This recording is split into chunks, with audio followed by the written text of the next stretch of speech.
We are live. All right. Marlin, what's up, man? Good, brother. Same old, same old. Yeah. So how I like to start the show is we talk about how we met. Marlin is one of my favorite stories, man. We met. I don't even remember the year. It would have to Yeah. be 2010-ish, 11-ish. Yeah, I mean, I probably maybe a little later because I think the first time we met was in Fordham, wasn't it? Wasn't the first Yeah, time we met? it was at basically we met at this like startup contest. So the story was I went there for an augmented reality startup that me and another few people were starting.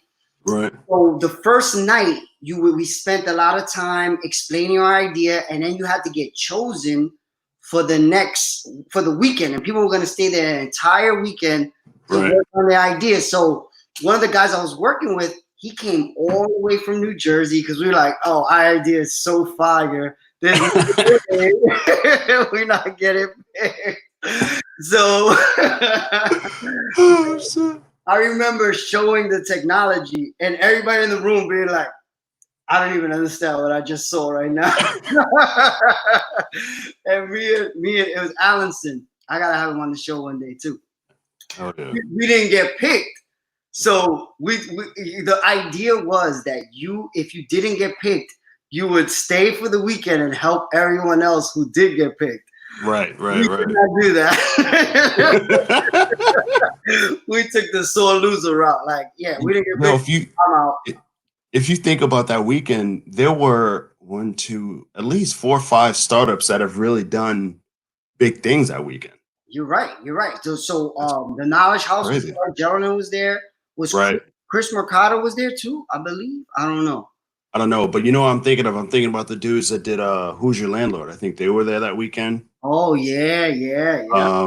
I mean, there were quite a few. It was It sucks that the relationship with Fordham is not a more robust one, yeah. Yeah. So, and I'm saying that on camera, so if anybody from Fordham watches, it's your fault. But okay. So me and Marlin, we spoke really quickly because you meet everybody and everybody presents their idea. And Right. Marlin said in his presentation that 1/3 of households in the Bronx do not have high-speed internet. And I remember thinking, there's no way that number's right. I was like, it can't be right. So Marlin we had a startup idea to help people get internet. So after we lost, we left. Then, I think I reached out to you or you reached out to me. And I was like, man, I love your idea. I don't know how I can help, but however I can help, I think people need this. That's stat. And however I can help, I help. So many months passed. You probably reached out to me, and I was just so crazy that I never responded. Eventually, I was like, "Yo, let's meet at the office." I was in Hunts Point. I was like, "Why don't we meet?" So you came by the office. You told me the idea again, where you were, and I was like, "Damn, man, I really don't. I'm not rich, but I know a lot of shit." So I was like, "How can I help?" So at first it was like branding, web stuff, and I was like, "Look, yeah, I definitely can help with that." So we spent like late nights with the names, and we came up with Netcher based on it was what we came up with was it should be a human right to have internet, just like it is the human right to have nature. So Netcher. So I felt like it was one of our genius moments, high five virtually, but that was dope. So we went on to do many things, which we will get on to. I'll leave those funny stories till later. But tell people about your background, how you came up with Netcher, everything about you from your history. Yeah, I mean, dude, Miguel, thank you. You're absolutely right. It's crazy how far back we go, and kind of how we got to this point, and the different trials and tribulations we've had to go through, both individually and collectively, to get to this point. But background. So I grew up poor.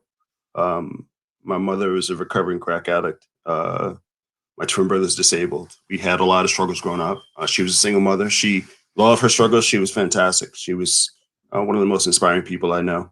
But with all that said, obviously it was difficult for us growing up. So, you learn about how to deal with situations and how to deal with turmoil and negativity and figuring out pathways through it, right? So, get out of high school, go to college. I went to Fordham. Didn't finish.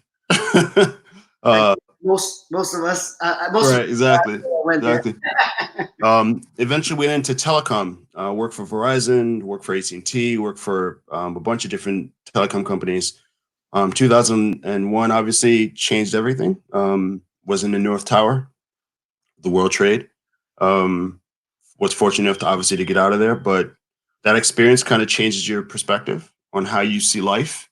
I knew then that I wanted to do something to help people who are underserved. Didn't know what. Created a company, my first company, which was Quad Infinity, which is crazy names. I don't even know why I thought of it. At the time, it was just like it was a gaming company that I created to create like a gaming space. And it was actually wildly successful. We did it up in Westchester, had like Samsung come through, EA come through. We did all this crazy stuff. And the point was to build a template to create a larger competitor to like a Dave and Buster's. That was the whole concept. That idea, by the way, may need to resurface in a way. Oh no, I know. It was. I mean, I've heard that a few times actually. It's funny. We had like these. I know, but that's a long story. But we had. I'll tell you a little something about that. But we had we had these pods. That's why we called it Quad Infinity, because we had pods of 4, and each seat had its own, speakers and the whole deal. It was super super dope. And then we created what then I called the High School Gaming League, which, if you know anything about what's going on in technology now, there's a company, I think, out in California that just did something with the National High School Athletics. I was like, I did that like 20 years ago, fam. Like, it's crazy, but that's the thing, man. Timing. So one of my mentors, actually both our mentors, he says timing is not the only. It's not everything. It's the only thing, pretty much. Yeah. Right? Like if you were to do that now, well, not right now, maybe a few years ago. But yeah, so did that, and then we actually had this investor who was like, look, he had owned previous entertainment centers, like large entertainment centers, family entertainment centers.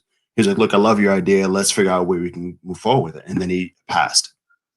Like, he was about to become an investor. He's going to put in $500,000, I think the number was. And back then, for a space that I was looking for, that was more than enough. And then he passed. So it was like, all right. So that's What year was that about? 2006, I want to say. Mm. Yeah, this is like 15 years ago.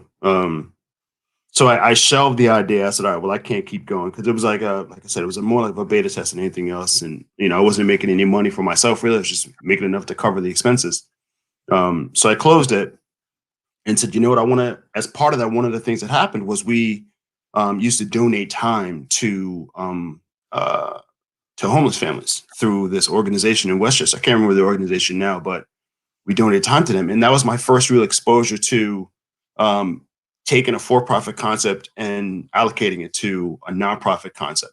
And so, I want to figure out another way to do something like this. So when I closed Quad Infinity, one of the things I wanted to do was learn from a nonprofit. So I looked at different nonprofit concepts to join. Was fortunately picked up by Mid-Bronx Senior Citizens Council.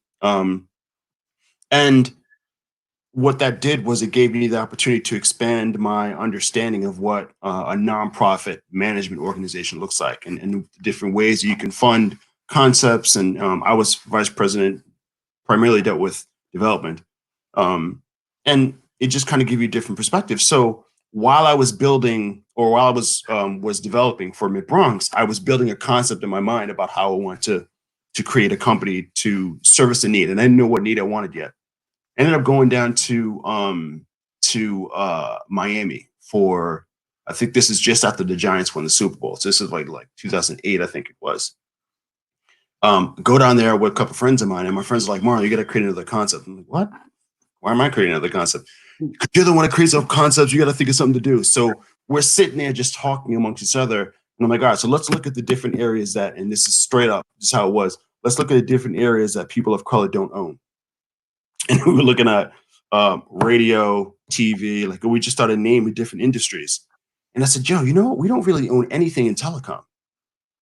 So then we started looking at telecom. Then we started looking, okay, what exactly in telecom? And that's when we figured out that broadband was such a unique situation where there's plenty of access, meaning there's an ability to connect to the internet. It's just that it costs too much money. It's not affordable. And that's kind of the foundation for Niche. That's when I created. But back then, I was looking at it as a nonprofit. I was like, I'm making a nonprofit kind of along the same lines with these other nonprofits. And crazy enough, and I'll stop here, but crazy enough, when we started to apply for funding, we did a what is it called? A fiscal sponsorship arrangement with an organization based in DC. And when we went to the IRS basically told us that it sounded like a for-profit, so they wouldn't let us move forward. And that's when I decided to change it from a nonprofit to a for-profit. I don't even remember that part of the story. That's crazy. That's up too. I mean, I guess end of the day, it works out, right? Whatever. Yeah. That's probably the best thing we did. Yeah. So, all right. So, fast forward, we create Netcher. We're working on. This is one of the funniest stories. I always tell it. We're working to raise money because part of the trouble with starting an infrastructure company is it's expensive, right? You need a lot of equipment, right? So me and Marlin figured out, okay, we need X amount of money to be able to put on a certain amount of kids or a certain amount of households, families, right? On the internet. So we figure out the number and we say, all right, let's start going around talking to people, try to raise this money. This was probably 2014-ish, right? Yeah, about there. So I'm green as fuck in this world. I'm like, but how hard could it be to raise? I think at that time we needed like 250 or something like that. Yeah, it was about that number exactly. Yep. Yeah, so I was like, can't be that hard to raise 250,000. So we start going around to different events. One event we go to was John Henry was having an event in Harlem. Where he was bringing up investors and stuff like that. And we had met John Henry like the night before, like right the day before he came to see us speak. Me and Marla was speaking at an event in Fordham, and John Henry was in the crowd. He comes up, he says, yo, I love what you guys are doing. Come to my thing tomorrow. I'm gonna have investors. So we go, fucking hilarious. Of course, we're in there. We got business cards. We're ready to rock. So we see investors. We see one of the biggest angel investors in New York City. The biggest. He's obviously there to work with the minority community. We're like, you came for John Henry. You know what this is about.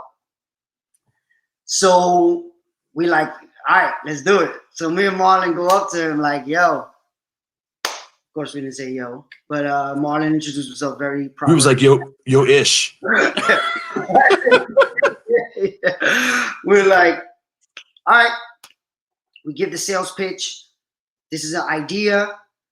So why don't you give the sales pitch? Just so I don't screw it up. Yeah, I mean, back then it was different because remember, we were looking at providing a completely free internet access and we were looking at having it as subsidized. That's true. So give that time sales pitch.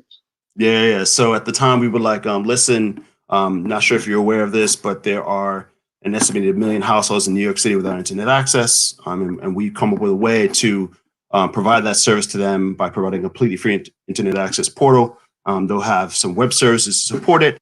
And we were looking for, up to $250,000 to do a beta test of it. Your man comes back and he says, let me ask you a question.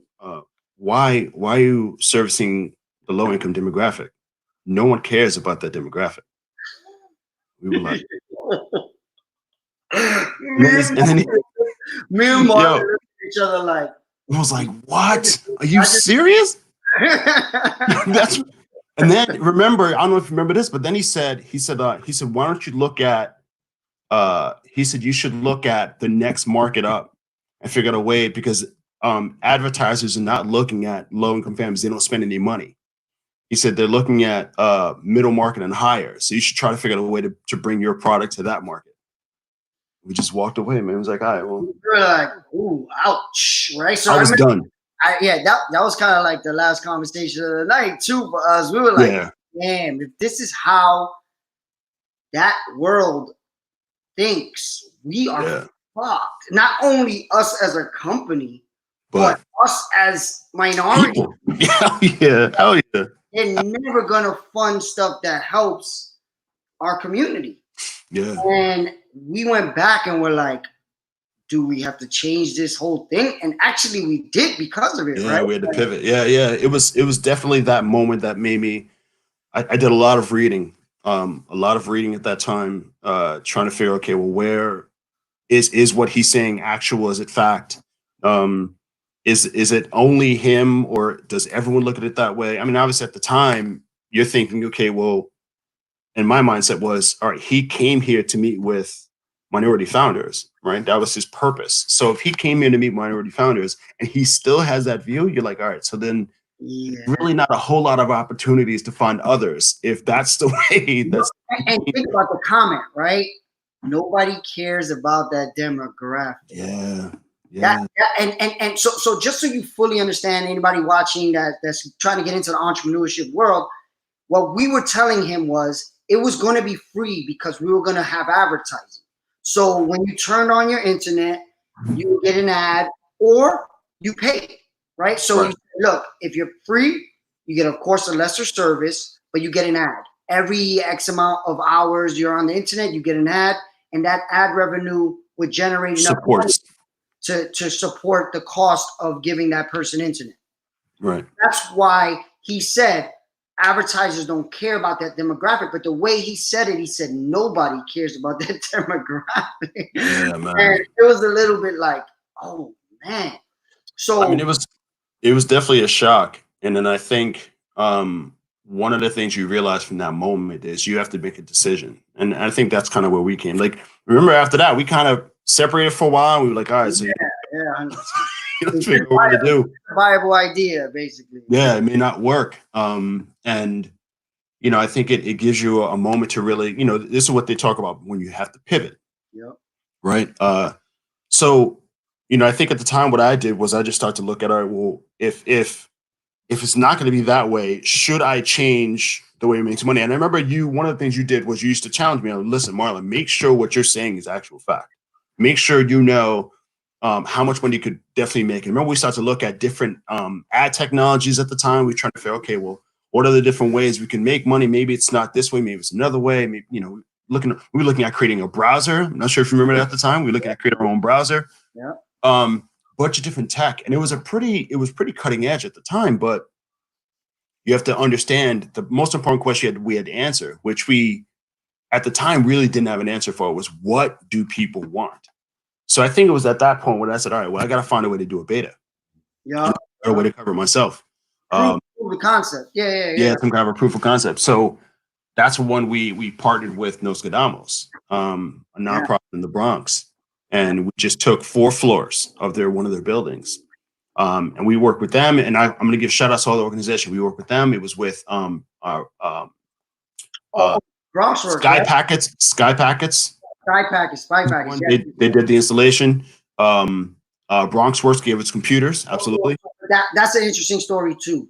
Yeah. I remember someone from Bronxworks reached out to me to be on the board, and I had never been on any boards, and I asked you because you came from the nonprofit world, Right. and you were like, being on the board is a lot of work, dude. I don't know if you understand. And I remember being like, I definitely don't understand. And I'm like, but Bronxworks is one of the biggest organizations in the Bronx, right? And he's like, yeah, man, but it's work. Just know what you signed up for. And I didn't. And I still signed up. And it was a lot of work. And I still feel bad because I don't do enough for Bronxworks. Bronxworks is a great organization. They help a lot of people. Absolutely. But what happened from that saying yes was I was in a board meeting and they were telling us we're getting rid of computers.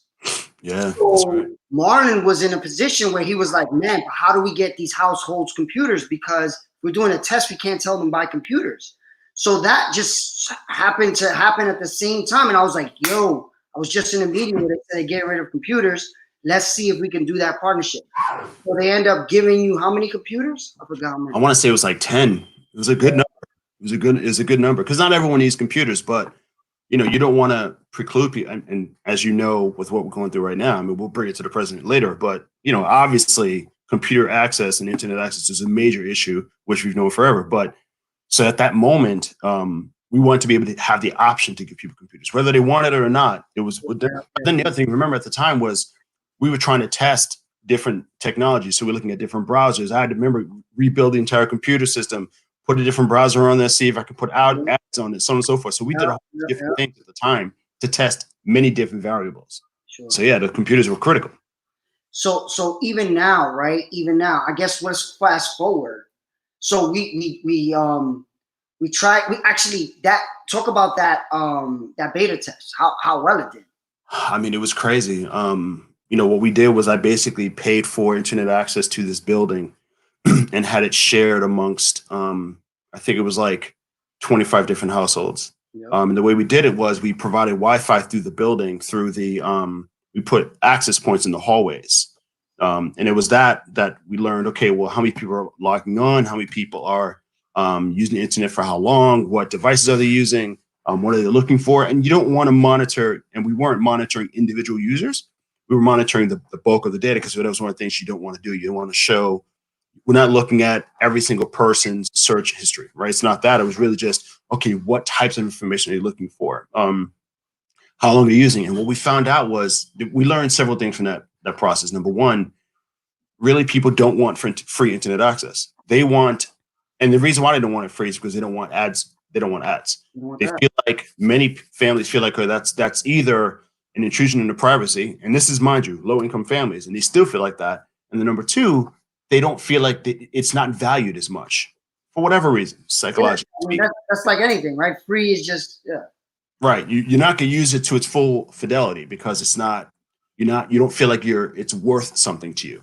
So that was the first thing we learned. The second thing we learned is that way more low income families have iPhones than we realized, which is kind of crazy. It was just yeah. I remember going into these houses, setting up the computer, and definitely being like, "You guys got some money. You got better stuff than I do, fam."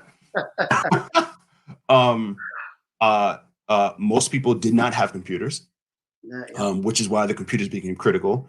And then the other thing is that internet was used at all times of the day. Yeah. There was no peak time. There were several peak times, which was kind of crazy because again, that when you're an internet provider, one of the things you recognize is that typically internet usage peaks in the evenings. Yep. What we realized is that there were several peaks. There were peaks in the early afternoon, late morning, early afternoon, and the evening. So you had to plan for that. You had to plan for things like that. So fortunately, finally, what that taught us is, okay, so there is a need because out of the 25 households that we provided service to, 20 of them did not have internet access. Yep. So our method of internet was the only method they could access. The second thing we learned is that even though most families do want to have access to like the YouTubes and the Facebooks of the world, they're also looking for critical information, healthcare, education, workforce development, jobs, things like that. So we learned, okay, we have to figure out a way to not just provide internet, but also provide a mechanism to connect them to those resources in the most efficient way possible. And that all told us, okay, we have to pivot. And then we did a whole bunch of different tests of different pricing. We said, all right, we'll charge on a per hour basis. We'll charge on a per 4 hour basis. We did a bunch of different things. And we found out, okay, what they want something that's simple to use, low cost, and the price for them was somewhere between $15 and $25. That's what they were looking at. So we chose 20. They wanted to be fast enough to be able to allow at least 3 devices to connect at one point. So that's what we figured out. We had to figure out, okay, well, how many devices could you connect with 15 versus 20 versus 25 megabits per second, which is why we came up with 25 megabits per second. The other thing you had to figure out was, okay, well, how do you create some kind of a platform to connect them to resources? And then what that led us to is understanding that the city and nonprofits were also having similar issues with connecting their services to those families. So we had to find a way to bridge that gap. So that all of that took us to understand, okay, well, yes, we have to provide internet access. but it has to be three ways. It has to be first way to people's households, which is a paid product. Then you have to provide some mechanism for families to connect, even if they don't have your internet service. So let's say someone's with Optimum, but they don't have the ability to connect to the resources. Because again, unfortunately, the Googles of the world are great when it comes to localizing certain information, but when it comes to things like I need help with, healthcare, it's not localized enough to connect people to the resource itself. So we had to create some kind of a process to ensure that happens, which is what we determined to be free internet, a free internet gateway resource. And then the last thing we realized is that, okay, it's not just about providing service inside the home, but it's also about providing services in the community, meaning in the street. Yep. And that's kind of a multitude. That was before they were doing all that stuff with the street internet. Yeah, that was before they did the Google, what do they call it? The New York City NYC Link or something like Link NYC. Yep. Yeah, that was before that. Yep. So it was a great process. And remember at that time we thought, okay, look, we have the data, we have usage, we have the detail, partnerships. We thought, all right, so this should be pretty easy now to raise money. Go out and raise money. Yeah, 100%. So through this process is when I realized, okay, and Marlin was one of the first companies, and then more companies like Marlin, founders of color, started to reach out to me. And I remember understanding more and more about the startup world and realizing, damn, this is like impossible if you're brown. You know what I mean? Like kind of impossible. So at that time, I met Philip, and me and Philip he had been doing something with startups. I had been doing startups, and we started MetaBronx. And Marlin was one of the first companies that went through our MetaBronx process that we tried to work with to bring up to investment level. And that basically started MetaBronx. Me meeting you and going through all that shit was like one of the reasons MetaBronx exists. And then we get to the point where Netcher's doing great. You get a actual grant from New York City. Talk about the grant and all that. Yeah, I mean, remember from the time that I started the beta test, which I think was 2000, either 15 or 16. It took us 3 years to get the venture community interested at all. You remember that the first thing that happened was I got accepted into New York City. No, I'm sorry.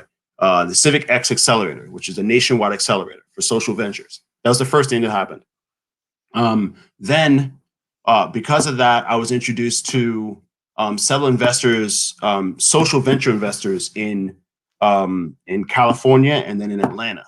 Yep. That led me to, okay, well, so there's an opportunity to get funding. I just got to figure out the right way to do it. Remember, we were talking about maybe we could do it through some kind of a social venture bond. We were looking at different avenues of funding. That led me to, I met with, we were doing work with, what's the state? Rhode Island. We were doing a collaboration with Rhode Island because they were looking at building internet access for underserved communities in Rhode Island. So we were working with them for like 6 months on trying to figure out some kind of a way to do it. That led to the Bronx eventually getting funding by the state for winning the Downtown Revitalization Initiative. Downtown Revitalization. So that process, because of all the different work we were doing at the time, we were working on a bunch of different initiatives. I think we were working with Empire State Development in some capacity. We were working with the New York City Housing Authority in some capacity. We were looking at any different way we can get funding to build this, to do this work. So the reason for that was because the community, the venture capital community was not looking like a viable. No. Yeah, and that's the thing you have to realize. Like one of the things is, especially as a person of color who's a founder, you can't rely on just one way to do this. So you have to figure out any different way that might be viable. And I was blessed with my nonprofit experience to say, okay, well, I know that there's grant money out here. You just have to find a way to categorize it to make sure it fits with what you ultimately want to do. The problem with grant money many times is that it's too restrictive. We were fortunate that there's a bunch of different initiatives that were happening around broadband and economic development and educational attainment and so on and so forth, that we were just exposed to it. Oh, I forgot about, we were working with District 7 on doing something with the schools. I remember that. Yeah, we were doing a bunch of different projects, just getting engaged, getting involved, committing our resources. So when DRI came out, the borough president already known who we were. The state had already kind of gotten an idea of who we were. New York City Housing Authority, all the different resources. So when we submitted our application, we worked with Nos Cadamos to build this application.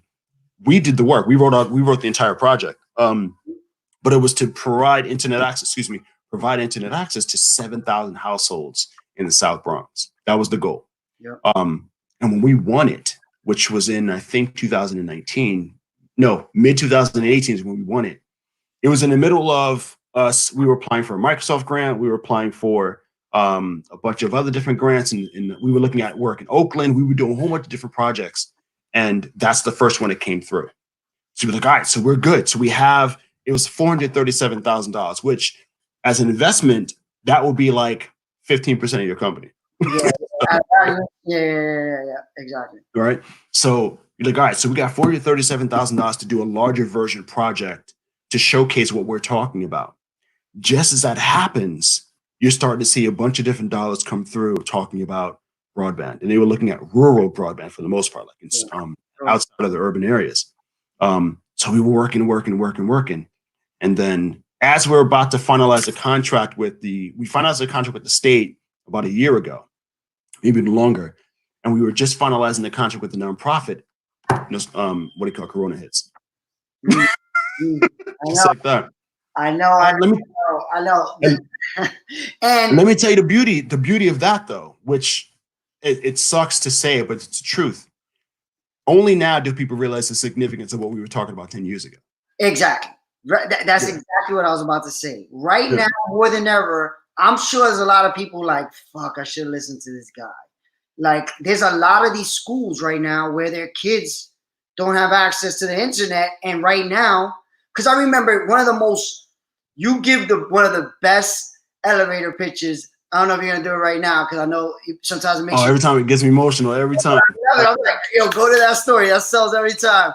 But oh, my God. He had a story, and I'll tell it. I won't tear up because it didn't happen to me. But he had a story where he was talking about his daughters had homework for school, and on the homework, it literally says, go to this website. But he realized that a lot of kids in his daughter's school couldn't go to the website for their homework. And I remember hearing that like, damn, we got to better, man. Yeah, but it wasn't even that. It was that I was walking by a library. There was a little girl who was like 5, she had to be in like 5 or 6 years old, and she was crying to her mother because she couldn't finish her homework. And her mother was just like, yeah, it's all right, it's okay, don't worry about it, it's all good, we're gonna go home and do it. And she said, no, Mom, but we can't. And she was Latin. So she was like, no, Mom, but we can't because we're not internet at home and the library's about to close. So the mother was holding her daughter and she's freaking out because in her mind you could see like, oh my God, like there's no answer for that question. Like when that issue comes up in that particular household, the mother is doing whatever she can, and father's probably doing whatever she can to provide a lifestyle for their daughters, only to figure out that in the end, her daughter's going to be 2-3 steps behind just because she doesn't have internet access. It has nothing to do with her ability. It has nothing to do with the effort they're putting in. No, just because they don't have internet access. So then you take that one moment, which at the time was killing me, right? Because like you said, I have 3 daughters. And then you say, all right, so now that exact situation is happening to hundreds of thousands of families today, which we knew. Yeah. 20 years ago, 30, I mean, we've known. But what I'm saying is for the longest time, many people, I remember this one investor telling me once, listen, Marlin, I love your idea. It's great. I know it's necessary. The only problem is we're not looking at 25, 50 megabits per second. We're looking at multi-gigabit per second. I said, yeah, that's great. Yeah. That's not coming to the families I'm talking to. Exactly. So what you need to do is you need to find a way to bridge the gap and provide something that gets them on first and then move them up. But you can't it's not going to come from, well, now we're providing gigabit per second internet. It's going to just magically come back down to the families who need it the most. That's not going to happen. Yeah. Meanwhile, these families are missing out on billions of dollars of opportunities, which could do 2 things. Number one, it could bring more money into the city tax revenue. Number 2, it could bring more economic, vitality to community. So we don't figure that out. And even now, look, like a lot of the stuff we're talking about now, it's not just families who don't have internet access today. Some of the teachers don't have internet access. Yeah. You know what I mean? Like it is the speed that's needed. I have 5G Verizon. and I have trouble with internet. Like sometimes my internet is too slow. Imagine if you have anything less than that. You know what I'm saying? Like, so it's crazy. It's a problem, and I think the other problem that exists is that, you know, we're seeing this now, that there are companies out here that can provide, you know, an ability or meaning, a way to connect to the resource, right? So for instance, like Altice is providing like this low cost service, and they're providing it for free right now for families. But here's the problem with most of those services: they're not designed for those families. And what I mean by that is it's a throwaway service. So imagine this is the way I can describe it. So imagine, you're in a restaurant and you're making food for a family, right? But you have food left over because not everyone in the restaurant eats. They take the food that's left over. This is what it's like. They take the food that's left over and they give it outside and give it to whoever is eating. But it could be old food. It's not fresh, right? So that's what this is like. It's like the internet is not used. That's like, all right, well, we have a switch left over to the side that's not, it's not nearly as efficient. It's not working the way it's supposed to, but it still provides a mechanism to connect. So we can say we're doing the right thing. That's what happens a lot of these times. It's a throwaway service. Damn. And so I want to come back to the grant, because I remember you calling me and you were like, what are you doing? Whatever day. Yeah. I was like, you know, I'm crazy all the time. He's like, nah, you got to come with me. We won. And I was like, what do you mean? You were like, we got 400. We could light up the Bronx, at least a little pocket. I was like, oh, man. You have been working on this thing for years, man. Almost a decade. And I was like, man, that was such a good moment. I'm getting goosebumps just thinking about it. I was like, damn, I'm really happy for you, man. I'm there. So we go there. Governor's there. Oh, we're going to do this for the community. Bam, bam, bam. He gets the check.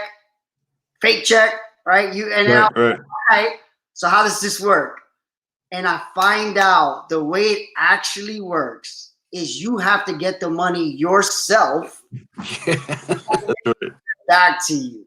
And I remember thinking, wow, this is so fucked up. It's set up. Like, so you gotta, so think about this. You get a grant. You get a grant for $500,000 close to it. Right. Now you have to figure out how to get that $500,000 so you can get the money back whenever they decide to give it back to you. Think about how hard that is for a business, especially a startup, right? Yeah. So we were like, what the hell do we do now? You know what I'm saying? And I had a conversation with a politician, a guy who's running for Congress. He's gonna be on the show. He had the same thing. He was trying to create technology centers inside of projects. Right. And he got like a $2 million grant, something crazy. He didn't get the money for years and years. That's why he's running right now, because he's like, this system is rigged, man. They're not trying to help us. So we need more of us in there. And he's going to come on and tell his story. But I remember thinking, this is rigged. Like, how does a person just find $500,000? You know what I mean? Like, we're not like in fucking Westchester. It's even worse though, because and again, I'm fortunate because of my experience, right? So when we were doing negotiations with the state, I was able to negotiate for a different process. Because the way it normally works is 437, any kind of a capital grant, you have to put all the money up front and you get paid on the back end. That's the way it normally works, right? And the reason why it normally works like that is because normally those projects are done with like real estate. So it's normally where you're building a building and they're giving you additional funding to bridge the gap. So what you're doing is you're saying, okay, look, I have a $20 million project. You give me $2 million. That shows the lenders who you're working with that I have additional money. They'll fill that gap because they know that money's coming from the state. But in a project like this, that wasn't what was happening, right? Like the nonprofit didn't have any money. We didn't have any money. So we were able to negotiate on a different schedule with them. Say, look, okay, we can't give 450,000 or whatever. Actually, the project cost was total 500 something. So we can't give that all up front. What we can do is we can do it in the thirds, right? Give us that, so at least it'll be easier for us to go out and get a loan or a grant to fill those gaps. And that's how we were able to negotiate. But imagine many other organizations don't have that understanding. The nonprofit I work with didn't have that understanding, right? So we had to figure that stuff.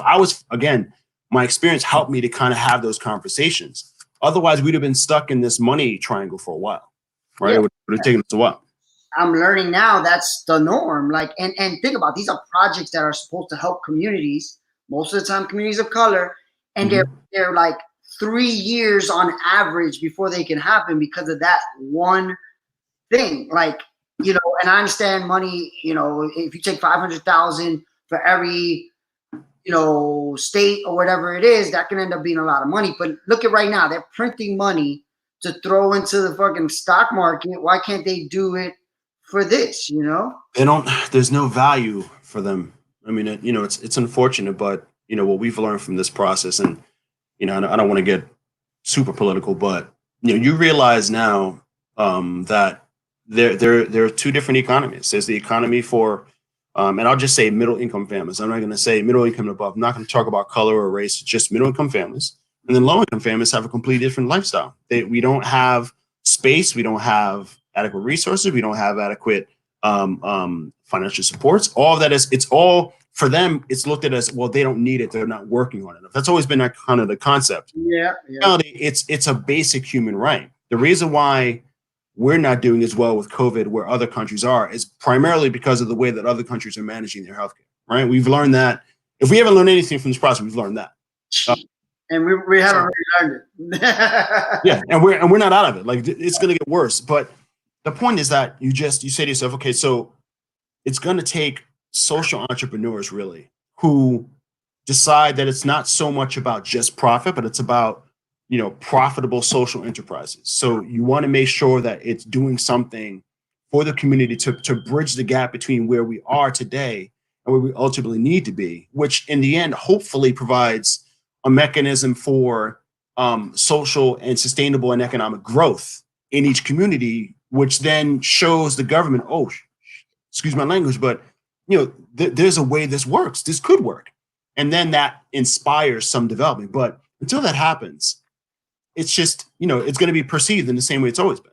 And I think it comes down to return on investment, just like an investor, right? At the end of the day, they're looking at buildings and seeing the value of the equity of that building grow, so they know the return on the investment, and then that helps the community around that building grow in value. But they don't believe by giving people in these communities access to the new world of jobs and opportunity that the return on investment and the return on investment of that should be exponentially more than a building, right? So part of it is like, man, it sucks to be involved as much as I was with you to understand that, because it puts you in a world where you're like, man, how are we gonna get out of this vicious cycle? Because the whole system is set up against us coming up, you know? Yeah, it's pretty sad, and I do believe that it's going to come down to you know, people just deciding. You know, if you think about historically speaking, you know, when Martin Luther King and Malcolm X and Marcus Garvey, when those families they were taking hits, they were sacrificing, right? And you know, it's interesting that we're having this conversation today about you know, many families, and you know, unfortunately, mostly it's white families who are protesting the lockdown. But it's a sacrifice. You're basically saying, okay, I'm willing to sacrifice some liberties to ensure that the entire masses are safe. It's no different from a conversation we were having, you know, as people of color, when you know, going in recently as Colin Kaepernick was like, yeah, I'm going to sacrifice my salary to ensure that I'm drawing attention to Right. Right. It's a similar sacrifice. One sacrifice is looked at as, oh, that's worthy. That makes sense. Another sacrifice is looked at, oh, they're just complaining. Meanwhile, it's both sacrifice. And the funny thing is, one sacrifice is like, well, there's no need to sacrifice, meaning the families who are protesting against civil, you know, the lockdown, they're saying, well, we shouldn't have to sacrifice. But at the same time, they're willing to say, well, you know, Colin Kaepernick, you should sacrifice. So it's like this, it's always this perception that occurs. And I think, unfortunately, we're going to have to keep finding a way to sacrifice something. And in my case, what I see that is, I'm going to have to sacrifice, you know, building the next Microsoft, because that's not what's important for the people that in my communities to get to where they need to go. So that's a conversation we've always had, which is like it's luckily, I mean, it's not luckily, it's, I guess it's convenient for Elon Musk to be able to think about space. All right, how can I take us to space when Right. we got to think about how do we How help do we get off the ground? how do we help my cousin and my future grandkids, whatever it is, right? Because this system is so fucked. We gotta spend our mental energy on that.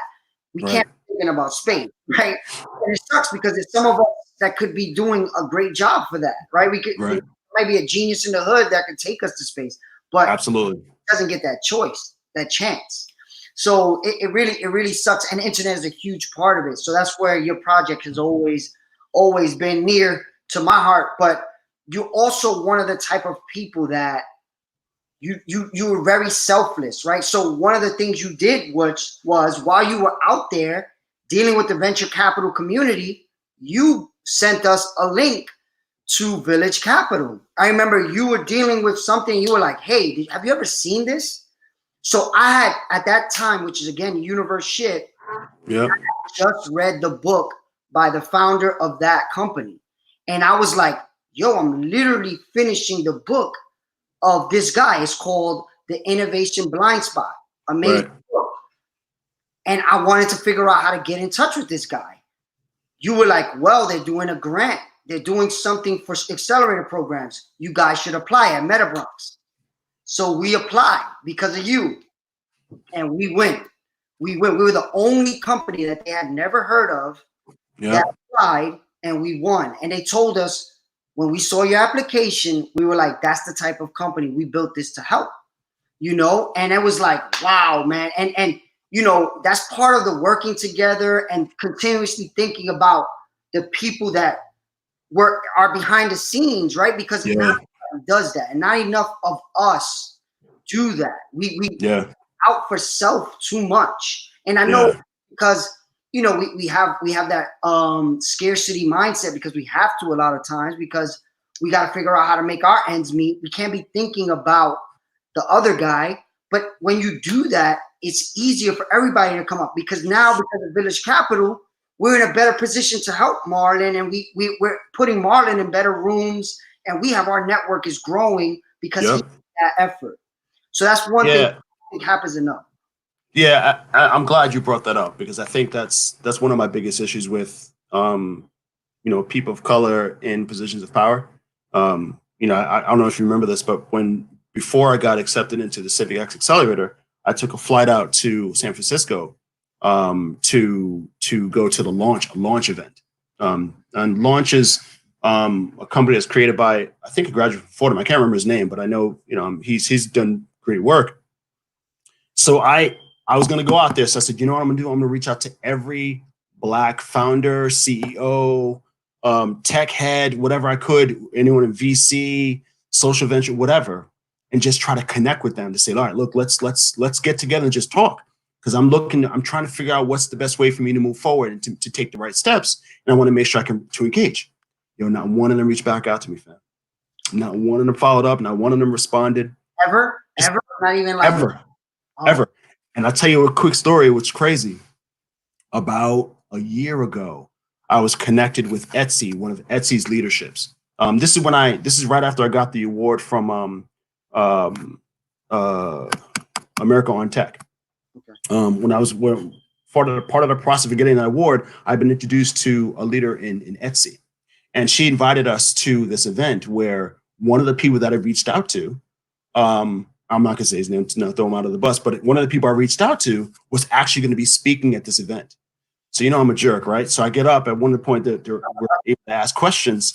So I get up and I'm like, you know, I wanted to bring it to your attention that 2 years ago or 3 years ago, whatever it was, I reached out to you to ask you for help because he was talking about, yeah, we got to help one another, blah, blah, blah. I said, yeah, I reached out to you to ask for help, to just kind of connect, just to talk. And you never responded. You never even responded to a message, email, text, nothing. And mind you, I'd followed you, connect with you on LinkedIn, so on and so forth, but you never, ever responded. And he looked at me with this dumb look on his face like, damn. See, so you're right. We have to find a way to support one another, 100%. even if that means you might miss out on a potential like most times it's not because we're going to lose out on a $400,000 grant. It's because we're going to lose on a $10,000. All right. It's an incremental amount, but because we're so focused on self, we're not focused on community. We lose out on the bigger picture. And one of the things that I've always said, and you and I have always had this conversation, so like, it doesn't matter what I do, I'm always going to find a way to bring something back, because there's not enough of us that do that. So when I got the grant, I remember telling you, I was like, listen, we got to find a way to apply some of that funding to doing software development, so we can bring people in, things like that, because that's how you build the community. Yup, 1,000%. And that's where I always work with you. I'm always gonna help you, because you're that type of entrepreneur and person. And there's not enough of us like that, but they need to see that we exist and we could win. You know what I mean? I think Absolutely. It's crabs in the barrel mentality that makes us feel, and it's definitely a setup from the get. We are feel and think that way, but we have to evolve. We got to get out of that immediately, because in situations like this, especially, we're learning we're all the fucking same, right? Like everybody, I don't care how rich you are, you're worried right now, right? So this is where, the idea of how can we have the mindset when you're creating whatever you're creating, how can this help other people too? Or how can I, with this opportunity, help other people? And that will help you. So that's where I commend you for always being like that. So, okay, last 10 minutes. Of course, I put up your nurture. What right now could help you push your business along, or your personal along? Anything that can maybe somebody who's watching or me can help with? I think it's always about networks, man. One of the things that I've learned from this process is that there are a lot of good people out here, and we just don't know each other, right? When I did the Civic Accelerator, I met a lot of lawyers who were great, fantastic people who just provided me with some guidance here or there. That's been helpful. When I did the accelerator itself, there were founders that I still connect with today who have done great things. Their companies are already in the tens of millions of dollars, and we're still kind of behind, but they still connect and provide guidance and feedback. So I think it's just finding more people who understand what this is really about and connecting. So for instance, I'll give an example. Recently, Philip put me in touch with the Bronx education tech thing that they're doing in the Bronx. And the last 2 weeks I've been involved, I've been engaged, right? And through that, I met other people who were doing work that prior to this, we never would have crossed each other's path. And there's just, we can do more to build each other up. We just got to take the opportunity to reach out and actually say, okay, look, I'm willing.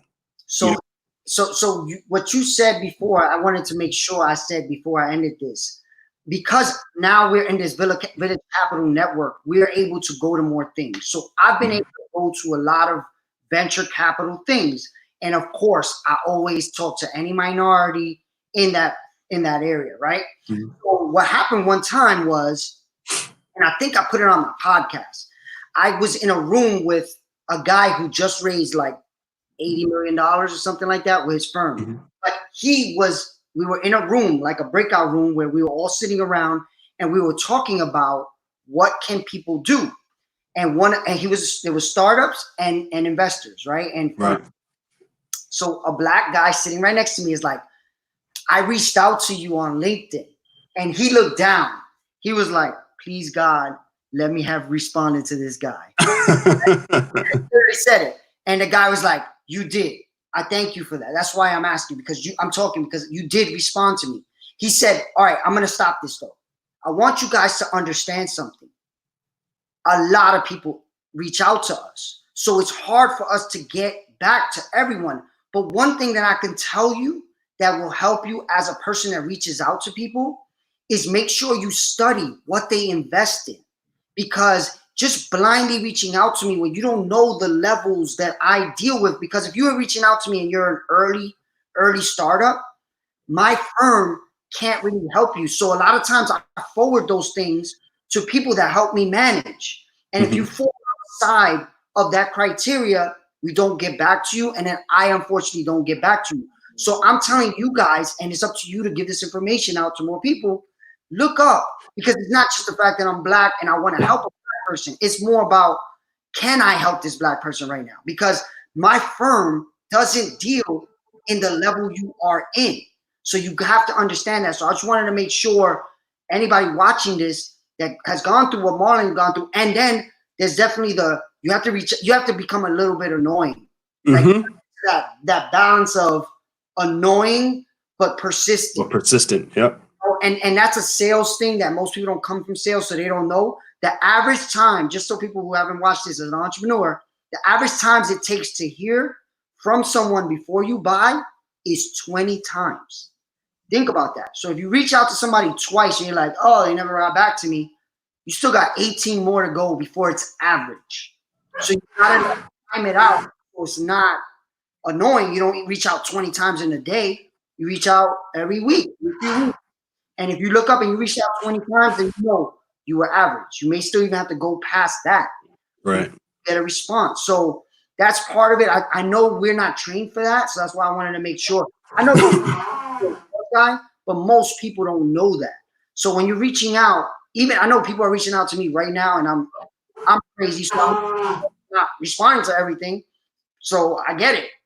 So I know even you hit me with that. You're like, yo, I reached out to you, brother, and you didn't respond. Like, yo, I reached out. But you have to be persistent. Yeah, but you were persistent, exactly. And I was like, yo, it's not that I don't like your ideas, just I'm crazy too. You know what I'm saying? And that's how the world works. You got to look at it from that perspective. Anybody watching? So last few questions. What type of people can help you right now? I know networks, but what type of people in those networks? Finance people, housing people, government. Housing in what way? Affordable housing, because those are the people that we think would be more interested in collaborating. So I'm glad you said that, because I literally had a call a few minutes before we got on with somebody that has a super connection to affordable housing that I didn't even make that connection. So that's another thing, right? Every day things come, but you're not thinking about everybody you meet all day, every day for your whole life.